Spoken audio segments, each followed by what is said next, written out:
আজকের লাইভ ক্লাসে সবাইকে স্বাগতম। লাইভ উপস্থাপনায় আছি আমি মোহাম্মদ কামরুজ্জামান, অর্শক super civil, Rajshahi polytechnic institute. সুপ্রিয় শিক্ষার্থীবৃন্দ, আশা করি তোমরা সবাই বাড়িতে আছো এবং ভালো আছো।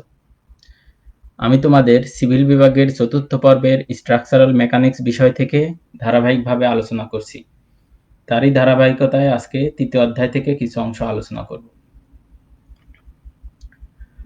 আমার আজকের আলোচ্য বিষয়সমূহ হলো বলের মোমেন্ট, মোমেন্টের প্রকারভেদ, ভেরি গণনের মোমেন্ট নীতি, বলের মোমেন্ট নির্ণয় পদ্ধতি এবং মোমেন্ট সম্পর্কিত কিছু সমস্যাবলীর সমাধান। প্রথমে আসি আমরা বলের মোমেন্ট। এখানে লক্ষ্য করো মোমেন্টটা কিসের? বলের। তাহলে আমাদেরকে কিন্তু আগে বল ভালো মতো চিনতে হবে। আমরা গত অধ্যায়ে বল কি, বলের একক, বলের সংযোজন, বলের বিভাজন সম্পর্কে বিস্তারিত আলোচনা করেছি। গত ক্লাস বা গত লেকচারগুলি যারা দেখো নাই তারা সেগুলি দেখলে তোমাদের বিষয়টা আরেকটু ভালো মতো ক্লিয়ার হবে। মোমেন্ট একটি ইংরেজি শব্দ যার বাংলা প্রতিশব্দ হচ্ছে ভ্রামক।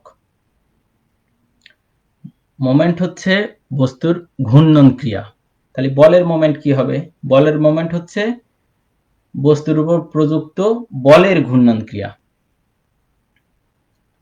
অর্থাৎ কোনো একটি বল যদি কোনো বস্তুকে একটি নির্দিষ্ট স্থান হতে লম্ব দূরত্বে ঘোরায় বা ঘোরাতে চায়, তাহলে ওই ঘোরানোর প্রবণতার পরিমাণকে প্রযুক্ত বলের মোমেন্ট বা ভ্রামক বলে। মোমেন্টকে এম দ্বারা প্রকাশ করা হয়। এক কথায় আমরা বলতে পারি মোমেন্ট সমান বল গুণন লম্ব দূরত্ব। মোমেন্ট সমান যেহেতু বল গুণন লম্ব দূরত্ব, তাই মোমেন্টের একক হবে বল এবং দূরত্বের এককের গুণফল। মোমেন্টের এককে KG metre, KG centimetre, pound feet, pound inch, newton metre, kilo newton centimetre ইত্যাদি আরো অনেক উপায়ে প্রকাশ করা হয়। তবে সাধারণত কেজি মিটার, কেজি সেন্টিমিটার এভাবেই আমরা লিখি। এখন এই চিত্রটাতে খেয়াল করো, চিত্রটাতে পি একটি বল আছে এবং এখানে আমরা দেখতে পাচ্ছি যে পি বলটি এই তলের সাথে 90 ডিগ্রি কোণ উৎপন্ন করে। সেহেতু আমরা ও বিন্দুতে পি বলের মোমেন্ট পাবো পি ইন্টু এল, অর্থাৎ এই বল হবে এবং তার দূরত্বের গুণফল হবে, তাহলে সেটাই হবে বলের মোমেন্ট। আশা করি বিষয়টি ক্লিয়ার হয়েছে। এখন আসি আমরা মোমেন্টের প্রকারভেদ। মোমেন্ট দুই প্রকার, একটা হচ্ছে ধনাত্মক মোমেন্ট বা ক্লকওয়াইজ মোমেন্ট, আর একটা হচ্ছে ঋণাত্মক মোমেন্ট বা অ্যান্টি ক্লকওয়াইজ মোমেন্ট। ধনাত্মক মোমেন্ট কখন হবে? যখন কোনো বল যদি একটা নির্দিষ্ট লম্ব দূরত্ব থেকে বস্তুকে ঘড়ির কাঁটার দিকে ঘোরায় বা ঘোরাতে চায়, তাহলে বলের এরূপ ঘূর্ণন ক্রিয়াকে ধনাত্মক মোমেন্ট বা ক্লকওয়াইজ মোমেন্ট বলে। ক্লকওয়াইজ মানে হচ্ছে ঘড়ির কাঁটার দিকে। আমরা এই চিত্রটিতে খেয়াল করো, চিত্রটিতে আমরা দেখতে পাচ্ছি পি একটি বল ও বিন্দু সাপেক্ষে লম্ব অবস্থায় আছে। এখন এই পি বলের কোন দিকে ঘুরছে এটা আমরা এখানে পাবো এই অ্যারো চিহ্ন দেখে। দেখো পি বলটি এই দিকে ঘুরছে, এইদিকে মানে কোন দিকে? এইদিকে ঘুরলে আমরা জানি এটা ঘড়ির কাঁটার দিকে। তাহলে ঘড়ির কাঁটার দিকে যদি পি বল ঘোরে, সেহেতু সেই ধরনের বল যে মোমেন্ট দেবে সেটা হচ্ছে ধনাত্মক মোমেন্ট বা ক্লকওয়াইজ মোমেন্ট। ধনাত্মক মোমেন্টকে আমরা প্লাস চিহ্ন দ্বারা প্রকাশ করে থাকি। আশা করি বিষয়টি ক্লিয়ার হয়েছে। তাহলে এখন যদি আমরা ঋণাত্মক মোমেন্ট বলি, তাহলে ঋণাত্মক মোমেন্ট হচ্ছে কোনো বল যদি নির্দিষ্ট লম্ব দূরত্ব থেকে বস্তুটিকে ঘড়ির কাঁটার বিপরীত দিকে ঘোরায় বা ঘোরাতে চায়, তাহলে বলের এরূপ ঘূর্ণন ক্রিয়াকে ঋণাত্মক মোমেন্ট বা অ্যান্টি ক্লকওয়াইজ মোমেন্ট বলে। আমরা চিত্রে দেখতে পাচ্ছি যে পি বলটি ঘড়ির কাঁটার বিপরীত দিকে ঘুরছে। এইদিকে দেখো, তাহলে বলটি কোন দিকে ঘুরছে? এইদিকে। সবসময় ছোট দূরত্বে সেটা ঘুরতে চাবে। এখন যদি তুমি বলো যে না স্যার এইদিকে ঘোরাবো, তাহলে এইদিকে ঘোরালে দেখো কত বেশি দূরত্ব ঘুরে আসতে হয়, তাহলে সেটা তো হবে না। হবে সবসময় ছোট দূরত্বে যেটা ঘুরলে। তাহলে ছোট দূরত্বে ঘুরলে এখানে ছোট দূরত্বে কিভাবে ঘুরেছে? ঘড়ির কাঁটার বিপরীত দিকে। তাহলে ঘড়ির কাঁটার বিপরীত দিকে যে মোমেন্ট হয় সেটাকে আমরা বলছি ঋণাত্মক মোমেন্ট বা অ্যান্টি ক্লকওয়াইজ মোমেন্ট। ঋণাত্মক মোমেন্টকে আমরা মাইনাস চিহ্ন দ্বারা প্রকাশ করে থাকি। এখন আসো আমরা ভেরি গণনের মোমেন্ট নীতি বিষয়টি সম্পর্কে জানি। যদি কোনো বস্তুর উপর একাধিক সমতলীয় বল একই সাথে ক্রিয়ারত থাকে, তবে যে কোনো বিন্দু হতে সকল বলের মোমেন্টের বীজগাণিতিক যোগফল হবে একই বিন্দুর সাপেক্ষে উক্ত বলগুলির লব্ধির মোমেন্টের সমান। অর্থাৎ লব্ধি বলের মোমেন্ট হবে বলগুলির মোমেন্টের বীজগাণিতিক যোগফল। অর্থাৎ একই সমতলে যদি অনেকগুলি বল থাকে, কিছু ধনাত্মক বল এবং কিছু ঋণাত্মক বল থাকে, সেহেতু আমাদের লব্ধি বলের মোমেন্ট হবে এই বলগুলি ধনাত্মক ও ঋণাত্মক বলগুলির বীজগাণিতিক যোগফলের সমান। আশা করি বিষয়টি বুঝেছ। আমরা এখন মোমেন্ট নির্ণয় করব। মোমেন্ট নির্ণয় করব আমরা এখানে কিছু চিত্র আমরা দেখতে পাচ্ছি। এই চিত্রের সাহায্যে আমরা বিষয়টা ভালো মতো ক্লিয়ার হব। এই চিত্র দিয়ে আমরা বিষয়টা ক্লিয়ার হবে। এখানে প্রথম চিত্রে খেয়াল করো, প্রথম চিত্রে আমরা এখানে পি একটি বল দেখতে পাচ্ছি। এই পি বলটি এখানে ও বিন্দুর সাপেক্ষে লম্ব অবস্থায় আছে সেহেতু, এবং পি বলটি কোন দিকে যাচ্ছে? ঘড়ির কাঁটার বিপরীত দিকে। আমরা প্রথমে বলেছি ঘড়ির কাঁটার বিপরীত দিকে হলে আমরা কি নিব? মাইনাস। আমরা প্রথমেই ঘড়ির কাঁটার দিকে না বিপরীত দিকে এটা খেয়াল করব। তারপর আমরা কি নিব? আমরা নিব বল। এখানে বলটা সরাসরি ও বিন্দুর সাপেক্ষে লম্ব অবস্থায় আছে, তাই এখানে আমরা সরাসরি বলটাকে পি নিলাম, পি। এখন দূরত্ব কত? দূরত্ব হচ্ছে এল। তাহলে ও বিন্দুর সাপেক্ষে পি বলের মোমেন্ট হবে মাইনাস পি ইন্টু এল। আশা করি বিষয়টি বুঝতে পারছো। এখন দ্বিতীয় চিত্রে খেয়াল করো, দ্বিতীয় চিত্রে ও বিন্দুর সাপেক্ষে কি পি বলটি লম্ব অবস্থায় আছে? এখানে খেয়াল করলে দেখতে পাবা যে পি বলটি এখানে ও বিন্দুর সাপেক্ষে লম্ব অবস্থায় আছে, সেহেতু তলটা অনুভূমিক বরাবরই থাকতে হবে এমন নেসেসিটি নাই। আমাদের অবশ্যই তলের সাথে বলটি লম্ব অবস্থায় থাকতে হবে। সেক্ষেত্রে আমাদের ওই বলটি সরাসরি মোমেন্ট দিবে। সেক্ষেত্রে এখানেও দেখো যে তাহলে পি বলটি, তাহলে আমরা প্রথমে বলেছিলাম কি? প্রথমে বলেছি যে এটা ঘড়ির কাঁটার দিকে না বিপরীত দিকে ঘুরছে সেটা দেখব। তাহলে পি বলটি এখানে ও বিন্দুর সাপেক্ষে কোন দিকে ঘুরছে? ঘড়ির কাঁটার দিকে ঘুরছে, তাহলে আমরা দিব প্লাস। এখন বল কত হবে? বল যেহেতু সরাসরি লম্ব অবস্থায় আছে, পি বল। আর দূরত্ব কত? এখানেও দূরত্ব এল। তাহলে দ্বিতীয় চিত্রে আমরা মোমেন্টের মান পেলাম প্লাস পি ইন্টু এল। এখন তৃতীয় চিত্রে খেয়াল করো, তৃতীয় চিত্রে আমরা এখানে দেখতে পাচ্ছি যে ও বিন্দুর সাপেক্ষে পি বলটি কিন্তু লম্ব অবস্থায় নাই। এই কোণটা কি 90 ডিগ্রি? না। তাহলে আমাদের প্রথম কাজ হচ্ছে যে বলটি দেয়া থাকবে সেই বলটিকে ও বিন্দুর সাপেক্ষে লম্ব অবস্থায় কত হবে সেই মানটা বের করা। তার জন্য আমাদের কিভাবে বের করতে পারি আমরা? তাহলে আমরা বের করব উপাংশ। এই উপাংশ নির্ণয় আমরা আগে ভালো মতো শিখে আসছি। তাহলে পি বলের উপাংশ কয়টা হবে? দুইটা, একটা যাবে এই দিকে, আরেকটা যাবে এই দিকে। তাহলে এখন খেয়াল করো যে অনুভূমিক যে উপাংশটা আছে সেটা ও বিন্দু দিয়ে পাস করে চলে গেছে। সেক্ষেত্রে কি আমরা এখানে কোনো লম্ব দূরত্ব পাবো? এখানে দেখো কোনো লম্ব দূরত্ব নাই, সেহেতু এই উপাংশটা তো তোমরা চাইলে বের নাও করতে পারো, কারণ এই উপাংশটা তো এখন এই উপাংশের মান যাই আসুক, দূরত্ব যেহেতু নাই শূন্য, তাহলে শূন্য দিয়ে গুণ করলে যত বেশি মান হোক সেই মানটা আমরা সবসময় শূন্যই পাবো। তাহলে আমাদের দরকার তাহলে উলম্ব উপাংশটা। তাহলে উলম্ব উপাংশটা কত হবে? আমরা বলেছিলাম যে যার সাথে কোণ উৎপন্ন করব সেই পাশে আমরা নিব cos, তাহলে আরেক পাশে কি হবে? sin, তাহলে এই পাশে হবে p sin 60 degree, p sin 60 degree. তাহলে এখন দেখো যে ও বিন্দুর সাপেক্ষে এই p sin 60 ডিগ্রি বলটা কি অবস্থায় আছে? লম্ব অবস্থায় আছে, এবং এই বলটা কোন দিকে কাজ করছে? ঘড়ির কাঁটার বিপরীত দিকে। তাহলে ঘড়ির কাঁটার বিপরীত দিকে হলে মাইনাস মাইনাস, তাহলে বল গুণন দূরত্ব কত? দূরত্ব এল। আশা করি বিষয়টি বুঝতে পারছো। পরের চিত্রে আবারও দেখো, পরের চিত্রে তল হেলানো অবস্থা আছে, বলও হেলানো অবস্থায় আছে, কিন্তু বলটা কি এই তলের সাথে লম্ব অবস্থায় আছে? বলেরটা এই তলের সাথে লম্ব অবস্থায় নেই। তাহলে আমাদের প্রথম কাজ কি? এই বলটাকে এই তলের সাপেক্ষে লম্ব অবস্থায় নির্ণয় করা। তাহলে আমরা দুইটা উপাংশ পাবো, একটা অনুভূমিক আরেকটা উলম্ব। তাহলে অনুভূমিক উপাংশ ও বিন্দু দিয়ে যায়, তাহলে এটা বের করতে হবে না। তাহলে আর উলম্ব যে উপাংশটা আছে সেটা কত হবে? p sin 60 degree. তাহলে এবং সেটা কোন দিকে যাচ্ছে? ঘড়ির কাঁটার বিপরীত দিকে, সেহেতু আমরা লিখতে পারবো minus p sin 60 degree into দূরত্ব কত? l। আশা করি মোমেন্ট নির্ণয় এই বিষয়গুলি যদি বাসায় আরেকটু বেশি ভালো মতো প্র্যাকটিস করো তাহলে মনে হয় মোমেন্ট নির্ণয় আশা করি তোমাদের খুব বেশি সমস্যা হবে না। আমরা এখন এই মোমেন্ট সম্পর্কিত সমস্যাবলীর সমাধান করব।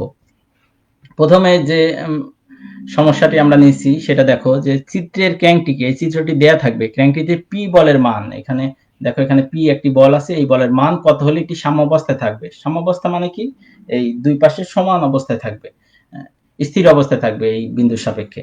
তাহলে এই জাতীয় প্রবলেম সলিউশন করার আগে আমরা যে কাজটি করব সেই কাজটি হচ্ছে এই প্রথমে এটার আমরা একটা লাইন ডায়াগ্রাম এঁকে নিব। তাহলে লাইন ডায়াগ্রাম যদি এঁকে নিতে চাই আমরা প্রথমে এই অনুভূমিক বরাবর, চিত্রটা এত সুন্দর করে আঁকার দরকার নাই, তোমরা এই ডান পাশের চিত্রটাই পরীক্ষার খাতায় আঁকবে। তাহলে লাইন ডায়াগ্রাম আঁকার পর এইদিকে একটা মেম্বার গেছে, সেই মেম্বারটা আমরা দিয়ে দিলাম এইদিকে, এখানে কোণ কত 30 ডিগ্রি দিয়ে দিলাম। তারপর এইদিকে একটা এখানে বিম বলো বা মেম্বার বলো সেটা গেছে, তাহলে সেটাকে আমরা এই লাইন দ্বারা প্রকাশ করলাম। এখানে কত বল আছে পি, এবং এই বিমের যে দৈর্ঘ্য দেয়া আছে সেটা দেয়া আছে 15 সেন্টিমিটার, এবং এখানে এই বিমের দৈর্ঘ্য দেয়া নাই, এখানে অনুভূমিক যে দূরত্ব দেয়া আছে সেটা হচ্ছে 30 সেন্টিমিটার। এখন খেয়াল করো আমরা কি করব, পি বলের মান নির্ণয় করতে হবে। তাহলে বি বিন্দুতে বলগুলি সাম্যাবস্থায় আছে, তাহলে আমরা মোমেন্ট নির্ণয় করব কোন বিন্দুতে, বি বিন্দুতে। তাহলে বি বিন্দুতে মোমেন্ট নির্ণয় করব কিভাবে, সাম্যাবস্থায় থাকতে হলে সমস্ত মোমেন্টের বীজগাণিতিক যোগফল শূন্য, আমরা ভেরিগণনের মোমেন্ট নীতি থেকে দেখে আসলাম। তাহলে এখানে সবগুলি মোমেন্টের বীজগাণিতিক যোগফল শূন্য সেভাবে লিখবো। তাহলে summation of moment at B সমান শূন্য। কিন্তু আমাদের এখানে ধরে নিতে হবে, আমরা ঘড়ির কাঁটার দিকে যোগবোধক আমরা ধরে নিছি, আমরা মোমেন্টের প্রকারভেদ অংশে আমরা আগেই দেখে আসছি যে ঘড়ির কাঁটার দিকে যোগবোধক। সেক্ষেত্রে আমরা লিখতে পারি, এখন দেখো যে এখানে খেয়াল করো যে 100 কেজি বলটাকে যদি আমরা এ বরাবর টানি, সেক্ষেত্রে দেখো যে এই 100 কেজি বল এখানে 90 ডিগ্রি কোণ উৎপন্ন করে। সেক্ষেত্রে তাহলে দূরত্ব কত হবে, দূরত্ব হবে 30 সেন্টিমিটার। সেহেতু 100 কেজি বল যদি এটা এখন কোন দিকে কাজ করছে, ঘড়ির কাঁটার দিকে কাজ করছে, তাহলে আমরা প্রথমেই দেখবো ঘড়ির কাঁটার দিকে না বিপরীত দিক কাজ করছে। এই জন্য আমরা প্রথমে দিলাম প্লাস, প্রথমে প্লাস, এখানে না দিলেও চলবে, না দেওয়া মানেও প্লাস, তবু আমরা বোঝার সুবিধার্থে এখানে প্লাস চিহ্নটা দিয়েছি। তাহলে প্লাস বল কত, বল 100, এখন দূরত্ব কত, দূরত্ব এখান থেকে কত 30। কিন্তু এখন দেখো যে বাম পাশে যে পি বলটা দেয়া আছে, পি বলটা যেটা দেয়া আছে, এই বলটা কি এই বলের সরাসরি এখানে লম্ব দূরত্ব দেয়া নাই। তাহলে আমাদের প্রথম কাজ কি, এই লম্ব দূরত্বটা বের করে না। এটা কিভাবে বের করতে পারি, এখানে কোণ দেয়া আছে, তাহলে কোণের বিপরীত বাহু আমরা কি জানি, লম্ব। তাহলে এই পিটা হচ্ছে লম্ব, তাহলে এটা কি হবে ভূমি, আর এটা অতিভুজ। সেক্ষেত্রে আমরা লিখতে পারি যে cos 50 ডিগ্রি সমান ভূমি বাই অতিভুজ। তাহলে সেখান থেকে আমরা x এর মান পেলাম 15 cos 50 ডিগ্রি। তাহলে এখন দেখো যে আমরা এখানে লম্ব দূরত্ব পেয়ে গেলাম, লম্ব দূরত্ব কত, এই x পরিমাণ, এবং আমার বল কত, বল p। এখন এই p বল কোন দিকে কাজ করেছে, ঘড়ির কাঁটার বিপরীত দিকে, ঘড়ির কাঁটার বিপরীত দিকে কাজ করেছে, এজন্য আমরা প্রথমে নিলাম মাইনাস। তাহলে মাইনাস p ইনটু দূরত্ব কত x, x এর মান কত 15 cos 50 ডিগ্রি। তাহলে 15 cos 50 ডিগ্রি সমান 0। তাহলে সেখান থেকে আমরা p টাকে এক পাশে রেখে বাকি অংশ অন্য পাশে যদি নিয়ে যাই, তাহলে p ইনটু 15 cos 50 ডিগ্রি সমান 3000। সেখান থেকে আমরা p এর মান পাই 3000 ডিভাইডেড বাই 15 cos 50 ডিগ্রি। সেখান থেকে আমরা p এর মান পাই 311.14 কেজি। p এর মান কি, এখানে আরেক পাশে যেহেতু কেজি দেয়া আছে, তাহলে p বলের মান হবে কেজিতে। আশা করি তোমরা বিষয়টি বুঝতে পারছো। এখন আমরা এই সম্পর্কিত যদি আরেকটি সমস্যা দেখতে চাই, এখানে খেয়াল করো যে নিম্নের চিত্র হতে ডাব্লু বলের মান নির্ণয় করতে হবে। এই যে এখানে দেখো একটা চিত্র দেয়া আছে, এই চিত্র থেকে এই যে এখানে ডাব্লু যে বল দেয়া আছে সেই বলের মান কত হবে নির্ণয় করতে হবে। তাহলে আমরা প্রথমে বলেছিলাম কি, যে সমস্ত বলগুলি অ্যাঙ্গুলার অবস্থায় থাকবে সেইগুলি কি আমরা উপাংশে বিভক্ত করে নেব। তাহলে এখানে আমরা পরের চিত্রে আসি। তাহলে আমরা যদি 800 নিউটন বলটিকে উপাংশে বিভক্ত করতে চাই, তাহলে একটা পাবো এই উলম্ব উপাংশ আর একটা পাবো অনুভূমিক উপাংশ। তাহলে উপাংশ দুটি কেমন হবে, এখানে যদি আমরা খেয়াল করো, যদি আমরা এই বরাবর আমরা এখানে রেখাটাকে টানি এই দুইটা, তাহলে এখানে আছে মোট 130 ডিগ্রি। তাহলে এই কোণ তো আমরা জানি এটা লম্ব অবস্থায় আছে 90 ডিগ্রি, তাহলে এই কোণ থাকবে কত ডিগ্রি, 40 ডিগ্রি। তাহলে এই কোণ যদি 40 ডিগ্রি থাকে, যে পাশে কোণ থাকে সে পাশে আমরা বলেছিলাম cos, সহজভাবে মনে রাখার জন্য উপাংশ বের করার সহজ নিয়ম। তাহলে সেটা তাহলে কি হবে 800 cos 40 ডিগ্রি। তাহলে আরেকটা কি হবে 800 sin 40 ডিগ্রি। অনুরূপভাবে এই পাশে আসো, এই পাশে আসলে আমরা একটা গেল এই বরাবর, আরেকটা যাবে এই বরাবর। তাহলে এই কোণ কত হবে 90 ডিগ্রি, মোট আছে 120 ডিগ্রি। তাহলে এই কোণ কতটুকু আমরা পাবো 30 ডিগ্রি।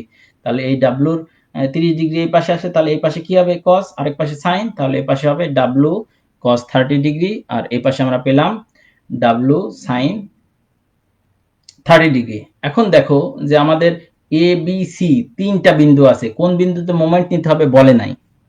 তাহলে আমরা যদি মনে করো যদি সি বিন্দুতে মোমেন্ট নিতে চাই, তাহলে সি বিন্দু দিয়ে এই বলটি এবং এই দুইটি বলই সি বিন্দু দিয়ে গেছে, তাহলে এই দুইটি বলের কোনো উপাংশ আসবে না।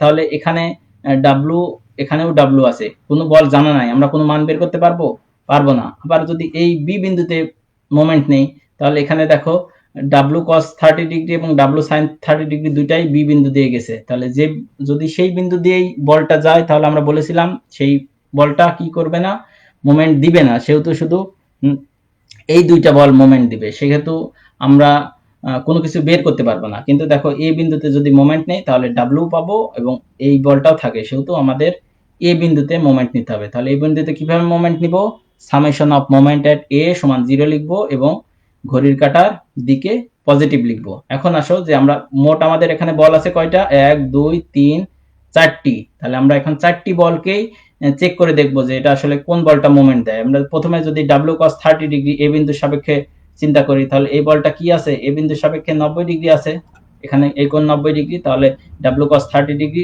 এ বিন্দুতে মোমেন্ট দিবে।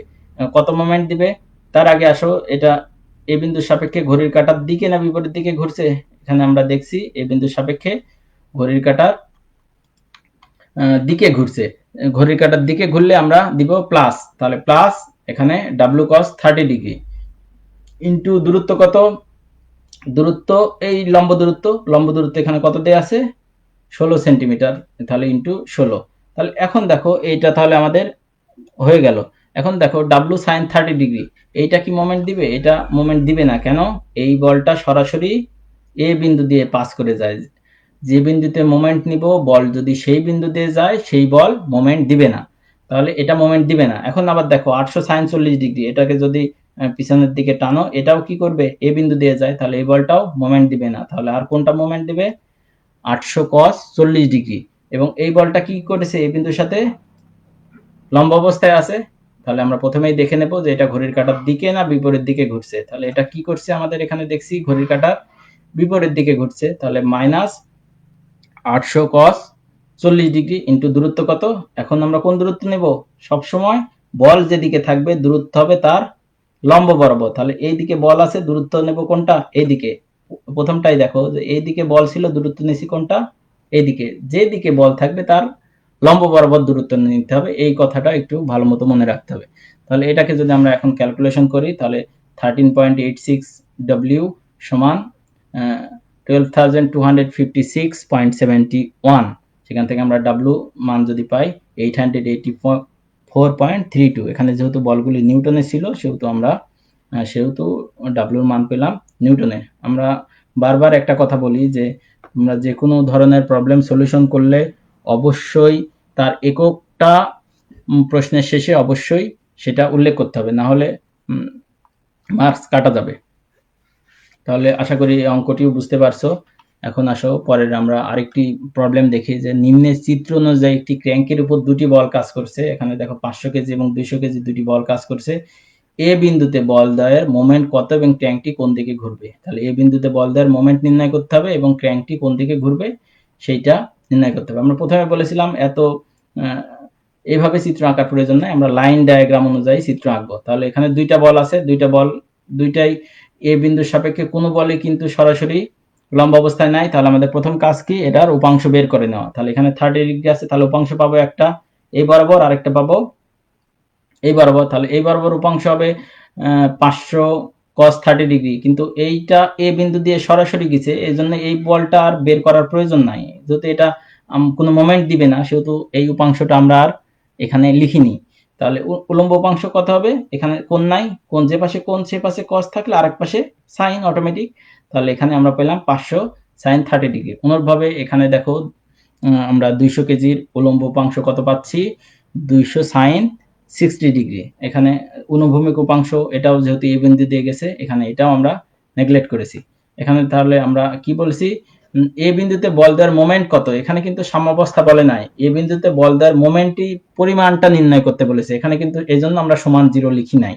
সমান 0 কখন লিখবো, যখন বলবে সাম্যাবস্থায় থাকবে, এরকম কথা যদি বলা থাকে, অথবা বলের মান বের করতে বলবে, সেই অবস্থায় আমরা লিখবো সমান 0। কিন্তু যদি বলে ওই বিন্দুতে মোট মোমেন্টের মান কত, সেহেতু আমরা কিন্তু সেটা সরাসরি লিখবো না। সেহেতু এখানে আমরা খেয়াল করো তাহলে যে প্রথমে আছে, এখন আমরা কোন কোন বল পেলাম, এই 500 sin 30 ডিগ্রি এবং 200 sin 60 ডিগ্রি। আর কোনো বল কি এখানে আছে, না। এখানে দেখো পুরো দৈর্ঘ্য 60 সেন্টিমিটার এবং বি থেকে সি এর দৈর্ঘ্য দেয়া আছে 25 সেন্টিমিটার। প্রথমে আসো, এই 200 sin 60 ডিগ্রি, এটা ঘড়ির কাঁটার দিকে না বিপরীত দিকে ঘুরছে, এটা ঘুরছে ঘড়ির কাঁটার বিপরীত দিকে, এজন্য নিলাম মাইনাস। তাহলে মাইনাস 200 sin 60 ডিগ্রি ইন্টু দূরত্ব কত হবে, দূরত্ব হবে এ থেকে ওই বল পর্যন্ত দূরত্ব। এই দূরত্ব এখানে দেয়া নাই, কিন্তু এখানে বের করতে পারি কি করে, দেখো এখান থেকে এই দূরত্বটুকু হবে। দূরত্ব কি হবে, কিভাবে পাই, 60 থেকে 25 বাদ দিলে আমরা এই দূরত্বটা পাচ্ছি। সেই দূরত্বটা কত, 35। তারপর এই বলটি হয়ে গেল। এখন পরের বল আছে 500 sin 30 ডিগ্রি। এই বলটি ঘড়ির কাঁটার দিকে না বিপরীত দিকে ঘুরছে, সহজ ব্যাপার। দুইটা বিষয় মনে রাখতে হবে, একটা হচ্ছে বলটা লম্ব অবস্থায় থাকবে, আরেকটা দেখতে হবে সেটা ঘড়ির কাঁটার দিকে না বিপরীত দিকে ঘুরছে। তাহলে আমরা বলগুলো লম্ব দূরত্ব করতে পারবো। মোমেন্ট খুব ইজি ব্যাপার, বাসায় কিছু প্র্যাকটিস করলে আশা করি তোমরা এই সমস্যাগুলি সহজেই সমাধান করতে পারবে। তাহলে এখন এটা কত হবে, ঘড়ির কাঁটার দিকে, এই জন্য দিলাম প্লাস, বল কত 500 sin 30 ডিগ্রি, এখানে আমরা 500 sin 30 ডিগ্রি দিলাম, ইন্টু দূরত্ব কত, এ বিন্দু সাপেক্ষে দূরত্ব, এই জন্য এখান থেকে পুরো দূরত্বটাই কিন্তু আমরা নিয়েছি। দূরত্ব এখানে কিন্তু এই দূরত্বটা অনেকেরই ভুল হয়ে যায়, কারণ খন্ড খন্ড দূরত্ব কিন্তু হবে না। এই অনেকে এই 25 দিয়ে গুণ করে ফেলো। দূরত্ব হবে কোথায় থেকে, যেখান থেকে আমরা বল শুরু হবে এবং যে বিন্দুতে মোমেন্ট নিতে বলবে পুরো দূরত্বটা। এখানে পুরো দূরত্ব কত, 60 সেন্টিমিটার দেয়া আছে, তাহলে ইন্টু 60। তাহলে এটাকে আমরা ক্যালকুলেশন যদি করি, তাহলে আমরা পেলাম 8937.82। এখানে একক একটু ভুল লেখা হয়েছে, মোমেন্টের একক আমরা বলেছিলাম এখানে কেজি আর সেন্টিমিটার আছে, তাহলে এই এককটা হবে কেজি ইন্টু সেন্টিমিটার। আশা করি বিষয়টি বুঝতে পারছো। এখন এটা তো প্রথম অংশের উত্তর হলো। দ্বিতীয় অংশ বলেছে ক্র্যাঙ্কটি কোন দিকে ঘুরবে। তাহলে আমরা রেজাল্ট এখানে পেয়েছি, ফাইনাল রেজাল্ট আমরা পজিটিভ পেয়েছি। আর পজিটিভ মানে কোন ধরনের মোমেন্ট, ধনাত্মক মোমেন্ট। যেহেতু ধনাত্মক মোমেন্ট কোন দিকে ঘোরে, ধনাত্মক মোমেন্ট ঘড়ির কাঁটার দিকে ঘোরে। অতএব আমরা লিখতে পারি এই বিন্দুতে বল দেওয়ার মোমেন্ট যেহেতু ধনাত্মক, তাই ক্র্যাঙ্কটি ঘড়ির কাঁটার দিকে ঘুরবে। আশা করি বিষয়টা ক্লিয়ার হয়েছে। পরে আরেকটি অঙ্ক দেখো, যে নিম্নের চিত্র অনুযায়ী এবি ক্র্যাঙ্কের উপর 3টি বল ক্রাস করছে, ক্র্যাঙ্কটি এ প্রান্তের মোমেন্টের মান ও দিক নির্ণয় করো। একই রকম ব্যাপার। তাহলে এখানে 3টি বল কাজ করছে, এখানে দেখো বলগুলি আবার এই অ্যারো চিহ্ন ভিতরের দিকে দেয়া আছে। আমরা প্রথম কাজ কি করব, এই অ্যারো চিহ্নগুলোকে টেনে আমরা আরেক পাশে বের করে নিয়ে যাব। কিভাবে বের করে নেব, এখানে দেখো যে আমরা যদি এটাকে টেনে এইদিকে বের করে নিয়ে যাই, তাহলে এই কোণ যদি 60 ডিগ্রি হয়, এই কোণে আমরা কি পাবো, এই কোণটাও আমরা পাবো 60 ডিগ্রি। তাহলে এই 150 কেজি বল আমরা এখানে লিখতে পারি, এই যে এখানে দেখো লিখেছি। এখন 60 কেজি বল এখানে আছে, এটাকে টেনে আমরা এই পাশে বের করে দাও। তাহলে টেনে যদি এই পাশে বের করে দাও, সেক্ষেত্রে আমরা এই পাশে 30 ডিগ্রি কোণ হলে এই পাশে 30 ডিগ্রি কোণ হবে। এখন তাহলে অঙ্কটা করতে সুবিধা হবে। তোমরা চাইলে এখান থেকে যদি সরাসরি করতে পারো, দ্যাটস ফাইন, অসুবিধা নাই। কিন্তু যদি টেনে আরেক পাশে বের করে দাও, তাহলে তোমাদের অঙ্কটা বুঝতে সুবিধা হবে। সেহেতু এখন দেখো যে আমাদের বলগুলির উপাংশ বের করতে হবে। তাহলে 60 কেজির একটা এই বরাবর উপাংশ পাবো, আরেকটা অনুভূমিক বরাবর, কিন্তু অনুভূমিক বরাবর উপাংশ এ দিয়ে পাস করেছে, সেটা আর আমরা বের করিনি। তাহলে উলম্ব উপাংশ কত হবে, অনুভূমিকের সাথে 30 ডিগ্রি কোণ আছে, উলম্বর সাথে তাহলে হবে 60 sin 60 ডিগ্রি। 30 ডিগ্রি। অনুরূপভাবে দেখো 150 কেজি বল অনুভূমিকের সাথে 60 ডিগ্রি, তাহলে অনুভূমিকের সাথে কোণ আছে, উলম্ব বরাবর হবে কি সাইন। তিনটাই অনুভূমিকের সাথে কোণ আছে, উলম্ব বরাবর সাইন হবে। যেহেতু আমরা এখন আমাদের বল কোনটা কোনটা, এই তিনটা বল, তাহলে এই তিনটা বল আমরা পেলাম। এই তিনটা বল কি করবে, এ বিন্দুর সাপেক্ষে মোমেন্ট কত সেটা নির্ণয় করতে হবে। তাহলে আমরা প্রথমেই আসো, যদি 60 sin 60 ডিগ্রি এই বলটা নিতে চাই, এটা কি করছে, এ বিন্দুর সাপেক্ষে ঘড়ির কাঁটার দিকে ঘুরছে, তাহলে আমরা দিলাম প্লাস 60 sin 60 ডিগ্রি, এবং এ বিন্দু থেকে দূরত্ব কত, 1 মিটার ইন্টু 1 এটা আমরা দিয়ে দিলাম। এখন পরে আছে দেখো, পরেরটা 150 sin 60 ডিগ্রি।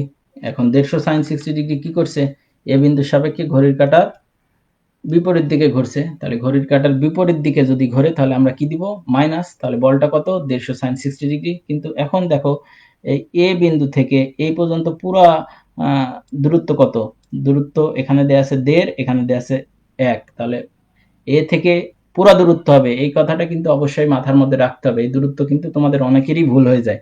তাহলে এটা আমরা পেলাম 1.5 প্লাস 1, তাহলে 2.5, তাহলে 150 sin 60 ডিগ্রি ইন্টু 2.5, তাহলে এই বলটা হলো। এবং আরেকটি বল আছে এখন কোনটা, 100 কেজির জন্য যেটা পেয়েছি 100 sin 60 ডিগ্রি। এখন 100 sin 60 ডিগ্রি এটা কি করছে, এটা ঘড়ির কাঁটার বিপরীত দিকে ঘুরছে, তাহলে আমরা দিলাম মাইনাস। তাহলে 100 sin 60 দূরত্ব কোনটা হবে, এখান থেকে পুরো দূরত্ব, তাহলে এখানে এই পর্যন্ত 2.5 ছিল, তার সাথে আরো এক যোগ হয়ে 3.5 হলো। আশা করি বুঝতে পেরেছো। তাহলে এখন যদি আমরা ক্যালকুলেশন করি তাহলে আমরা মানটা পেলাম -469.76 কেজি। এখানেও মিস্টেক হয়ে গেছে, একক হবে কেজি, একক হবে কেজি সেন্টিমিটার, কেজি এখানে হবে কেজি মিটার, যেহেতু এটা মিটার আছে তাহলে এই একক হবে কেজি ইন্টু মিটার। এখন দেখো এখানে এটা ঘড়ির কাঁটার মাইনাস পেয়েছি, মাইনাস মানে কোন মোমেন্ট, ঋণাত্মক মোমেন্ট, তাহলে ঋণাত্মক মোমেন্ট বলে এটা কি করবে, ঘড়ির কাঁটা বিপরীত দিকে ঘুরবে। আশা করি প্রবলেমটি বুঝতে পারছো। এখন তোমাদের কিছু বাড়ির কাজ থাকবে, এই বাড়ির কাজগুলি অবশ্যই তোমরা প্র্যাকটিস করবে।